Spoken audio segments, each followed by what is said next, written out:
So I just wanted to give a quick overview of some of the plants that we're going to be planting here in the shade garden. So starting off here in front of me is a beautiful set of oak leaf hydrangeas. I love this plant. If you have rabbit pressure, you do want to protect them for their first year or so, just until it matures and gets old enough that they're not going to nibble at it. But this is a wonderful shade appreciating hydrangea. It's one of the more shade tolerant hydrangeas. So wonderful plant. So over here we have our American witch hazel. So this is another great late season flowering, but just architecturally really nice plant. And this again is going to kind of fill that understory layer underneath of the pine trees here.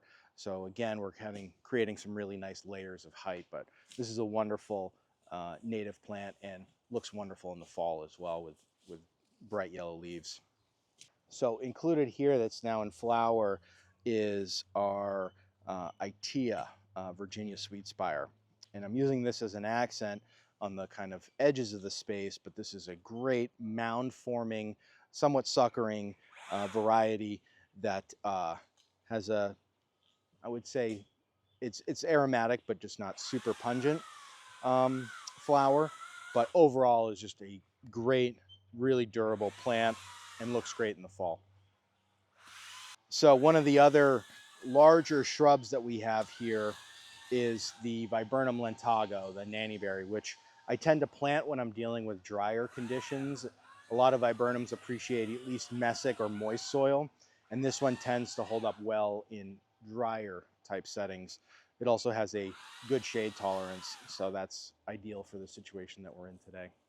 So the last shrub for this space is a bush honeysuckle. It's a native honeysuckle. We oftentimes are removing a ton of the invasive Moro's honeysuckle.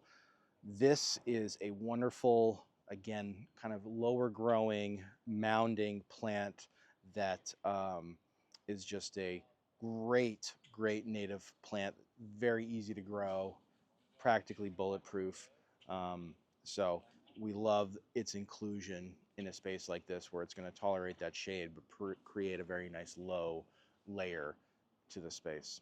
So one of the two flowering trees that we're including in this space is a serviceberry, an Amelanchier.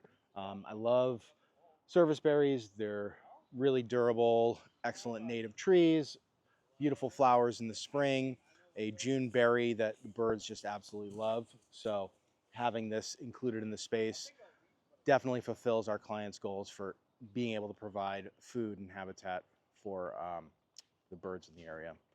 And then the other tree is also another fruiting tree, not so much as edible towards humans, but definitely loved and preferred by birds. And this is our pagoda dogwood. And we're going to be using this as our main accent tree layer in the space and really provide a prominent structure for the space. I just love the architecture of these trees.